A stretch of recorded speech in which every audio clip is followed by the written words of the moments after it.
Hello guys, welcome to my channel. So మేమైతే మొన్న అమ్మపల్లి దగ్గరున్న సీతారామాలయం టెంపుల్కి అయితే వెళ్ళాము. సో మాకు వెళ్ళే దారిలో ఈ బ్యూటిఫుల్ వ్యూ అనేది కనిపించింది. ఏంటంటారా? అదే ఫిష్ బిల్డింగ్.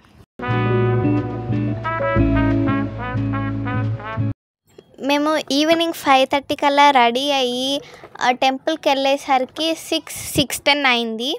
మధ్యలో ఆ వ్యూ చూసుకుంటూ సన్సెట్ చూసుకుంటూ మేమైతే చాలా ఎంజాయ్ చేసాము. రీల్స్ చూసుకుంటూ అలా ఎంజాయ్ చేసాయి. మొత్తం టైం గడిపి చాలా ఎంజాయ్ చేశాక టెంపుల్ పార్కింగ్ దగ్గరకైతే వచ్చాము. సో మీకోసం వీడియోస్ తీసుకుంటూ అలా నడుచుకుంటూ వెళ్ళాము. అప్పుడే నాకు ఈ వ్యూ కనిపించింది. ఇదైతే చాలా బాగుంది. ఈ పిక్చర్ నేనే తీశాను. నాకైతే చాలా బాగా నచ్చింది పిక్చర్ అయితే.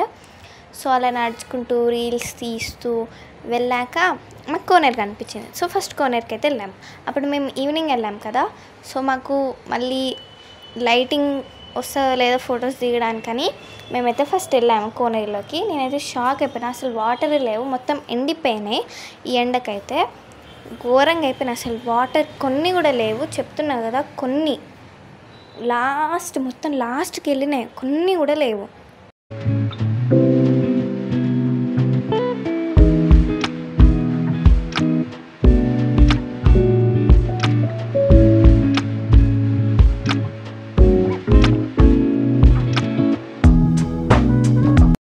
సో కోనేరు మొత్తం వ్యూ చూసి అక్కడ రీల్స్ చేసి ఫొటోస్ దిగిన తర్వాత మేమైతే టెంపుల్లోకి వెళ్ళాము దర్శనం చేసుకోవడానికి. టెంపుల్లోకి వెళ్ళాక దర్శనం చేసుకున్న తర్వాత